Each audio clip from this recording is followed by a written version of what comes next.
ఆంధ్రప్రదేశ్ ప్రజానాట్య మండలి ఆధ్వర్యంలో కర్నూలులో కళా ఉత్సవాలు నిర్వహించారు. ఈ ఉత్సవాలకు ముఖ్య అతిథులుగా సినీ దర్శకులు బాబ్జీ హాజరయ్యారు. ఈ సందర్భంగా బాబ్జీ దర్శకత్వంలో విడుదల కానున్న పోలీసు వారి హెచ్చరిక సినిమా విశేషాలు ఆయన తెలియజేశారు. కమ్యూనిస్టు భావాల నేపథ్యంలో పోలీసు వారి హెచ్చరిక సినిమా ద్వారా సమాజానికి మంచి సందేశం ఇస్తున్నామని తెలిపారు. మంది కళాకారులు సమస్యల్లో కొట్టుమిట్టాడుతున్నారు. ప్రజానాట్యం వారు ఈరోజు 100 ఏళ్ల ఉత్సవాలు జరుపుకుంటున్న భారత కమ్యూనిస్ట్ పార్టీకి అనుబంధంగా ఉన్న అన్ని ప్రజా సంఘాలు ఏ ఉద్యమాలు చేపట్టినా, ఏ కార్యక్రమాలు చేపట్టినా అక్కడ గజ్జె కట్టి ఆడింది, పాట పాడింది, దృశ్య రూపాలు ప్రదర్శించింది మా ప్రజానాట్యం అని చెప్పి ఇక్కడ సగర్వంగా తెలియజేస్తున్నాం. ఇది మా వంతు భాగస్వామ్యంగా మేము ప్రజానాట్యం కళాకారులంగా ఎర్ర జెండా మోస్తున్నామని చెప్పేసి మేము తెలియజేసుకుంటున్నాం.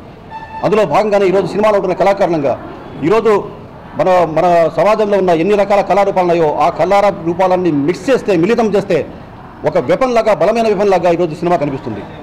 సినిమా అంటే ప్రపంచానికి రాసే ప్రేమలేఖ, సినిమా అంటే ప్రజల గుండెల్లోకి చిత్రలేఖ అని చెప్పి ప్రజానాట్యమే కళాకారణంగా నేను రాసిన పాట ఈరోజు మన తెలుగు సినిమా పరిశ్రమలో ఒక ప్రాధాన్యతంగా వాడుకుంటున్నారు.